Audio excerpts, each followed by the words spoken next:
yang selanjutnya. Jadi kan kemarin kita udah belajar tentang aplikasi turunan, yaitu persamaan garis singgung ya, atau tafsiran geometris mengenai gradien dan juga garis singgungnya. Nah, sekarang untuk yang selanjutnya itu kita masuk ke yang pertama nanti nilai stasioner. Ya, ini berarti yang kedua. Kemarin sudah ya yang pertama.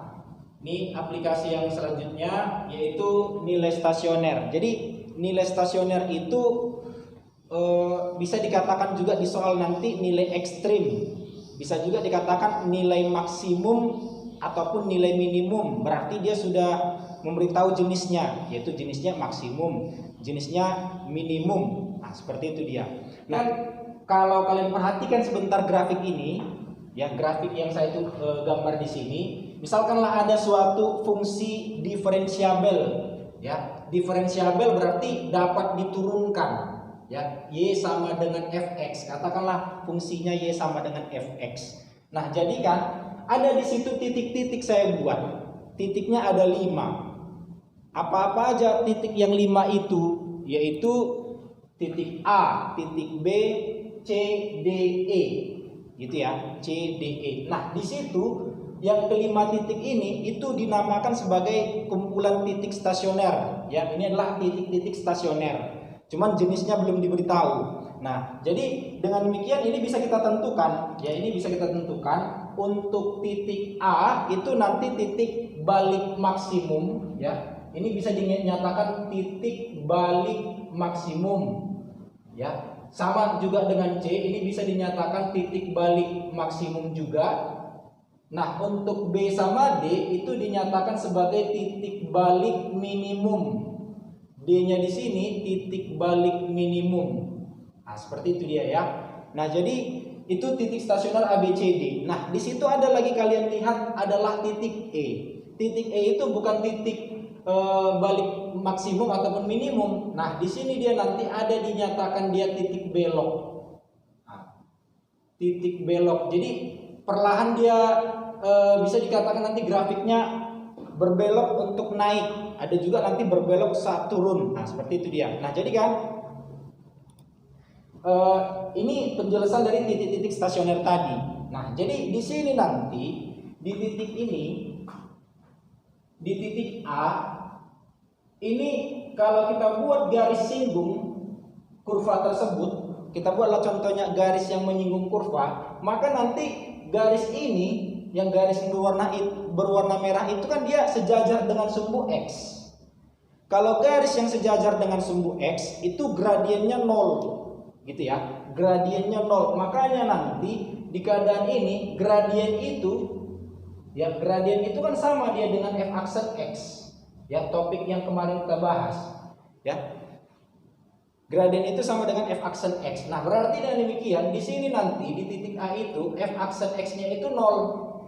Ya, f aksen X-nya itu 0. Sama juga demikian berlaku di titik B, karena garis singgung di titik B itu gradiennya 0, begitu juga C, begitu juga D. Nah, itulah dia definisi daripada gambar tersebut, ya, definisi dari gambar. Nah, jadi kan di sini ada dibilang dia langkah-langkah. Ada saya tuliskan langkah-langkah menentukan nilai-nilai stasioner dari suatu fungsi. Nah, langkah-langkahnya saya buat dalam bentuk chart. Ya, pertama, misalkanlah ada suatu fungsi y sama dengan fx. Diminta sama kalian tentukanlah dulu nilai maksimumnya, nilai minimumnya. Nah, langkah pertama yang kamu lakukan duluan adalah tentukan dulu turunan pertamanya. Nah, ini berarti kita turunkan skala. Ya, ini turunkan. Nah, jadi kalau dia kita turunkan berarti kan bentuknya jadi f aksen X. Ya. F aksen X. Nah, di sini nanti f aksen X-nya, ya f aksen X-nya samakanlah dengan 0. Nah, itu tadi nilai maksimum ataupun minimum dia di situ turunan pertamanya sama dengan 0. Gitu ya. Turunan pertamanya sama dengan 0. Nah, maka dengan demikian setelah kamu buat f aksen X sama dengan 0, biasanya kan kalau kita turunkan sekali fungsi, kita samakan dengan 0, berarti kan kita diminta di situ mencari nilai-nilai X-nya.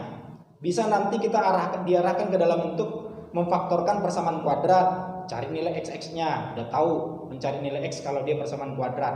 Bisa juga dia nanti dalam bentuk pangkat 3, dalam bentuk suku banyak, cari nilai-nilai x-nya. Nah, tergantung kebutuhan soal. Jadi mencari nilai x-nya nanti, ya nilai-nilai x-nya itu tergantung soal. Bisa aja nanti 1 yang dicari, bisa 2, bisa 3 dan lain sebagainya, ya tergantung kebutuhan soal. Nah, udah kita cari nanti nilai x-nya, Kalau kamu diminta, menentukan jenisnya, dia maksimum atau minimum, maka disinilah nanti kita bekerja.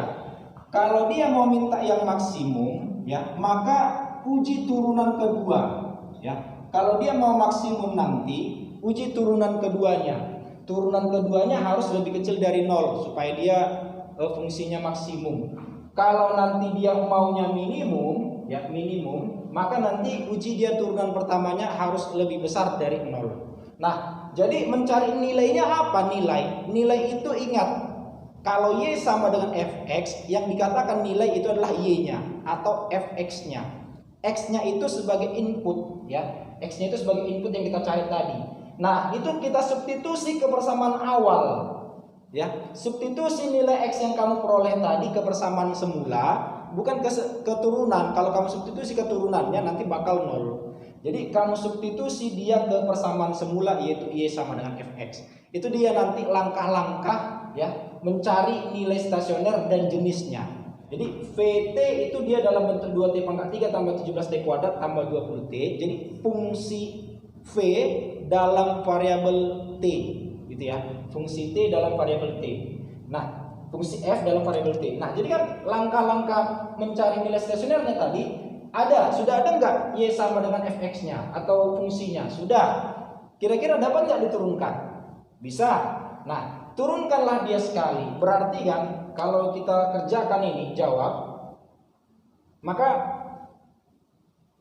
turunkan sekali v aksen t samakan dia dengan 0. Jadi kalau kita turunkan nanti, maka kita perolehlah dia di situ 6t kuadrat. Ya, 6t kuadrat tambahkan dengan 34t, gitu ya. Lalu tambahkan dia dengan 20. Nah, di sini kita jadikanlah dia sama dengan 0. Nah, karena kan tadi kan turunan pertama jadikan sama dengan 0. Nah, ini yang saya maksud tadi, setelah kau turunkan dia, cari nilai-nilai x. Nah, dalam hal ini bukan cari nilai x, tapi cari nilai-nilai t yang memenuhi. Kalau dia pangkat 2 berarti nilai t-nya ada 2. Nah, seperti itu ya. Nah, berarti dengan demikian coba kita cari nilai t bagi 2. Nah, untuk mencari nilai t bisa kamu faktorkan bagi 2, 3t kuadrat, ya. Tambahkan dia dengan 17t, lalu tambahkan dia dengan 10. Nah, gitu ya. Tambahkan dia dengan 10 sama dia dengan 0. Nah, difaktorkan dia nanti bisa difaktorkan dia berupa 3t tambah, ya, lalu t tambah, dia minta 10 ya kan, 10 berarti pilihannya alternatifnya kalau di sini 5 ini 2, kalau nanti di sini 2 dia 6 dengan 5 itu 11 ya kan, maka kita jadikanlah dia di sini 2, di sini dia 5 gitu ya. Nah, berarti kan dengan demikian 3t tambah 2 t tambah 5 sama dengan 0 ya. 3t kuadrat 15t tambah 2t itu 17, 2 kali 5 itu 10. Maka dari sini kita peroleh nilai t-nya ada 2, yaitu bisa dia minus 2/3 gitu ya. Bisa juga t-nya itu minus 5. Nah, seperti itu dia. Nah, t-nya minus 5 ataupun minus 2/3. Nah, diminta nilai maksimum ini tadi. Berapakah nilainya maksimum? Nah, supaya mencari nilai maksimum, supaya tidak dua-dua kamu substitusi ke persamaan awal, ya, kan bisa aja kita substitusi dua-dua persamaan awal, maka nanti ketahuan siapa yang maksimum, siapa yang minimum. Nah, supaya lebih menghemat waktu, bisa juga kamu gunakan turunan kedua. Nah, turunan pertama tadi kan ini. Coba tentukan dulu turunan keduanya. Ya, apa turunan keduanya? Yaitu turunan kedua adalah 6t kuadrat turunannya jadi kan 12t ya. 12t ini turunannya apa? 34. Nah, inilah turunan keduanya.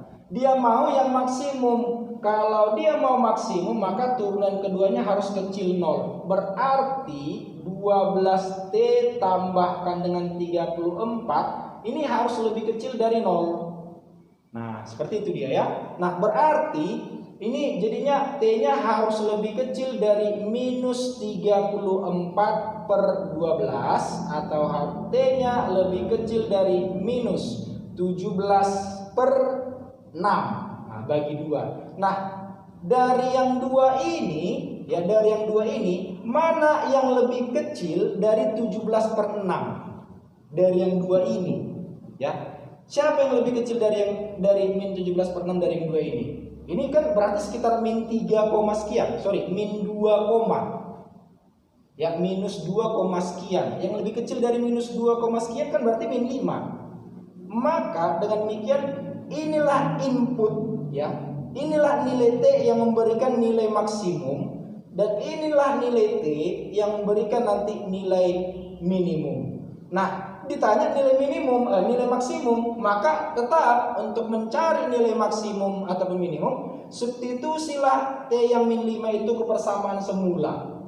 Berarti V min 5 itu sama dengan, ya, V min 5 itu sama dengan, substitusilah T-nya dengan 5. Berarti 2 kali 5 pangkat min 5 ya, min 5 pangkat 3 tambah 17 kali min 5 kuadrat tambahkan dengan 20 kali min 5. Maka dengan demikian V min 5 sama dengan, hitung.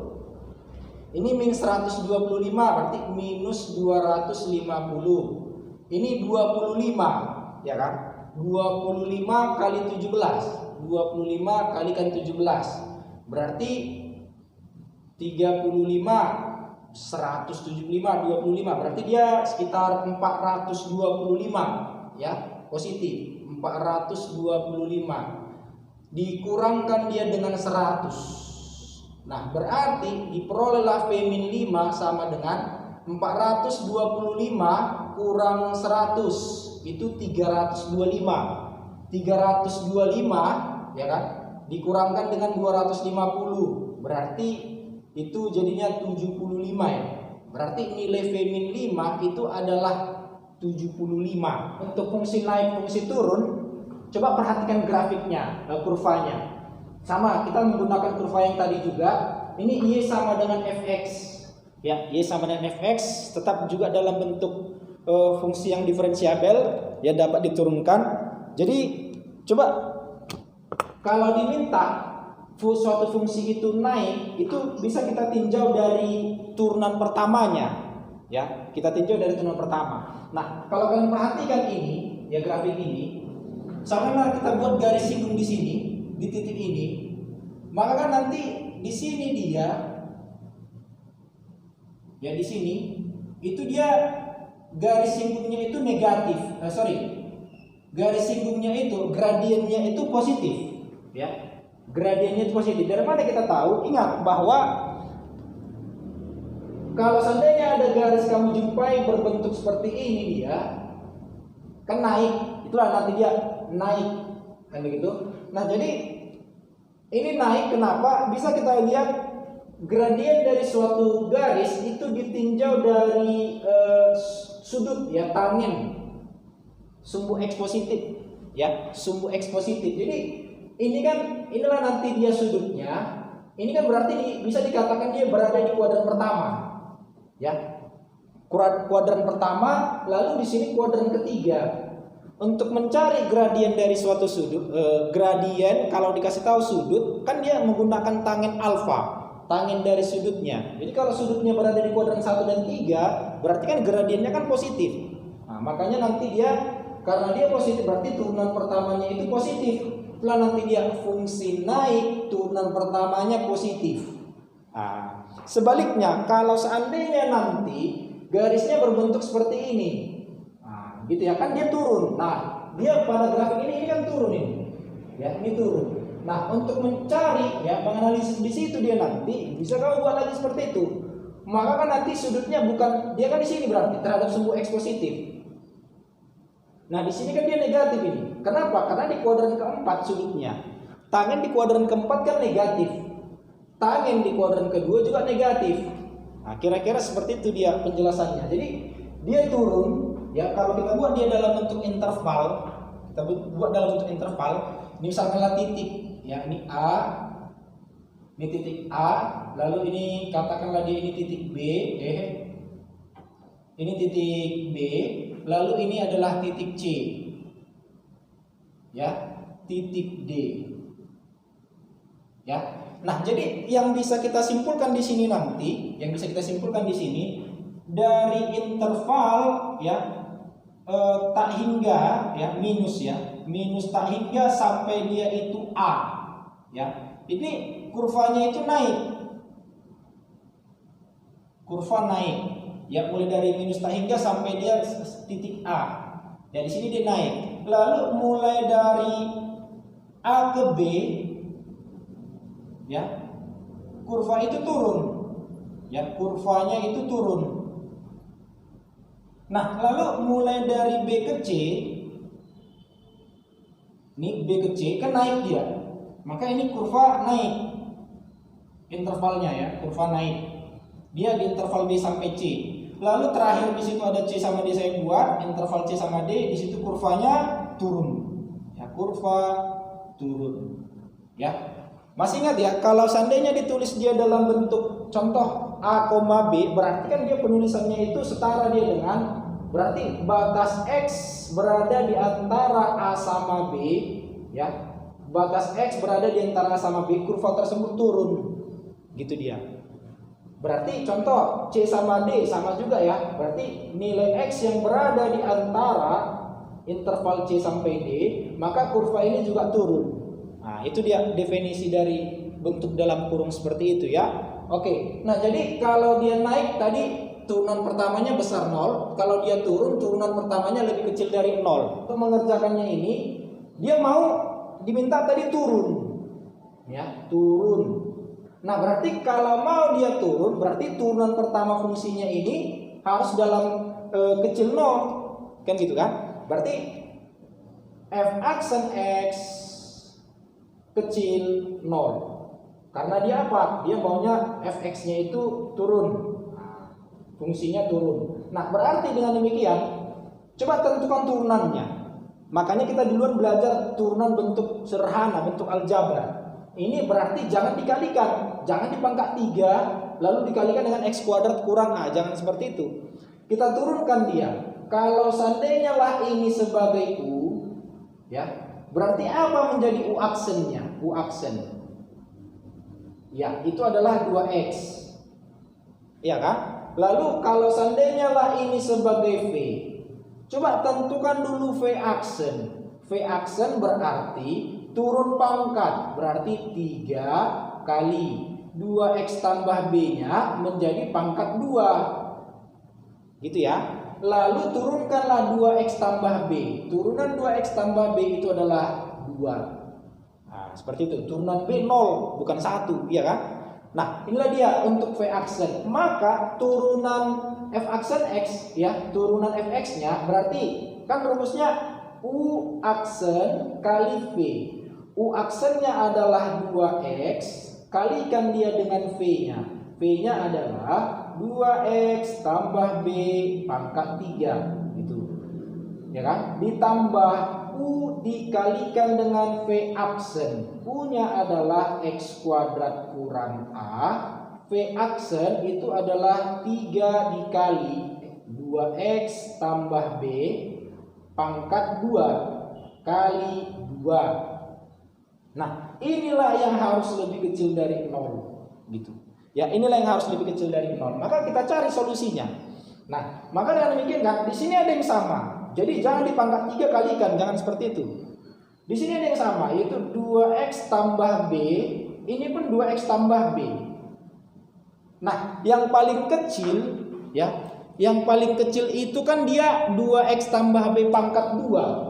Maka coba kita tarik keluar di situ 2x tambah B pangkat 2. Nah, saya tarik keluar 2x tambah B pangkat 2. Maka yang tersisa di sebelah kiri ya dari jumlah itulah 2x sama siapa? 2x tambah B. Nah, 2X tambah B. Nah, ini dia. Ditambah, ya kan? Ditambah. Kalau ditanya keluar 2X tambah B pangkat 2 dari yang ruas kanan ini, yang sebelah kanannya, maka kan yang tersisa siapa aja? 3 kali 2 itu 6. Sama siapa? X kuadrat kurang A. X kuadrat kurang A. Tutup. Tutup kurungnya lagi. Lebih kecil dari 0. Nah, jadi di sini nanti ini bisa kamu abaikan. Kenapa diabaikan 2X tambah B pangkat 2? Karena ini nilainya positif. Ya, nilainya positif. Loh, kalau diabaikan positif. Kalau negatif boleh nggak diabaikan? Boleh, ya. Kalau negatif pun dia, negatif boleh kamu abaikan, tapi tanda kamu ganti. Bukan lagi lebih kecil, tapi jadi apa? Lebih besar. Jadi kan sama seperti dibagi negatif, tanda kan berubah. Dikali negatif, tanda berubah. Ini karena hasilnya positif, abaikan aja, gitu. Kenapa? Dari mana Bapak tahu itu pasti positif? Kan dia tadi 2X tambah B pangkat 2. Bilangan pangkat 2 itu paling kecil 0. Ya, paling kecilnya dia 0. Ini nggak boleh sama dengan 0. Nah, gitu dia. Berarti kan bilangan pangkat 2 selalu positif, makanya dia buat positif di sini. Oke, sampai di situ bisa mengerti ya? Nah, kita lanjut. Kita sederhanakanlah yang selanjutnya yang ini. Berarti inilah fokus kita kerjakan sekarang. Nah, untuk yang di sini nanti coba kalikan. Di sini kan nanti dia ada 4X kuadrat. Ini 6X kuadrat. Berarti ada berapa X kuadratnya? Ada 10X kuadrat. Gitu, ya kan? Ada 10X kuadrat, 4X kuadrat tambah 6X kuadrat, 10X kuadrat. B kali 2X itu adalah 2BX. Gitu dia. Lalu tambah 6 kali min A itu minus 6A. Lebih kecil dari 0. Nah, ini adalah suatu persamaan kuadrat dengan variabel X. Gitu ya, dengan variabel X. Nah, berarti kan bagaimana cara mencari nilai A sama B-nya? Ya, mencari nilai A sama B kan ada tadi dikasih tahu solusi. Ini solusinya. Min 1 kecil X, ya. Min 1 kecil X kecil 3/5. Ini kan. Nah, berarti kan dengan demikian ini kan bisa dinyatakan solusinya ini diperoleh dari X tambah 1 kali X kurang 3/5. Dan ini tandanya lebih kecil dari 0. Nah, gitu. Ya kan? Kalau dia solusi berada di antara, maka kan dia dalam bentuk lebih kecil dari 0. Kalau tadi dia X lebih besar 3/5, lebih kecil dari min 1, maka dia tandanya lebih besar. Nah, seperti itu dia. Maka dengan demikian kan, kalikanlah dia. Kita kalikan, ini berarti kan boleh kali 5 dulu, ya kan? Kali 5 semua. Atau kali, ini kan jadi gini ya. Coba kita kali dulu ya. Ini jadi kan X kuadrat ya. Min 3/5X, ini X. Min 3/5X dengan X, berarti sisa dia 2/5X. Kan gitu. Lalu 1 kali min 3/5, minus 3/5. Lebih kecil dari 0. Nah, gitu dia. Nah, inilah yang kita samakan. Kan ini solusi dari sini tadi, dibilang soal. Turun pada interval min 1 kecil X kecil 3/5. Berarti ini pun intervalnya jadinya. Di sini koefisien X kuadratnya 10. Maka di sini pun nanti koefisien X kuadratnya jadikan 10. Maka supaya dapat 10, ini saya kali 10 lagi. Kali 10. Jadi kalau kita kali 10 nanti diperolehlah 10X kuadrat tambah, ya kan? 4X kurang 6 kecil 0. Kita samakanlah dia dengan 10X kuadrat yang ini ya, tambah 2BX kurang 6A, kurang 6A kecil 0. Nah, inilah yang mau kita ambil kesimpulan. Maka kesimpulan dari yang dua ini, ya, dari yang dua ini apa yang bisa kita peroleh? Pertama, koefisien X kuadratnya sudah sama kan gitu. Nah, selanjutnya berapa berarti nilai B-nya? Nilai B 4X 2BX, oh berarti B-nya 2. Berapa nilai A-nya? Nilai A minus 6 minus 6A, oh berarti nilai A-nya adalah 1. Nah, gitu dia. Berarti dapat nilai A-nya 1, dapat nilai B-nya 2. Yang ditanya adalah apa itu? A kali B, ya. A kalikan dia dengan B. Berarti A kali B sama dengan 2.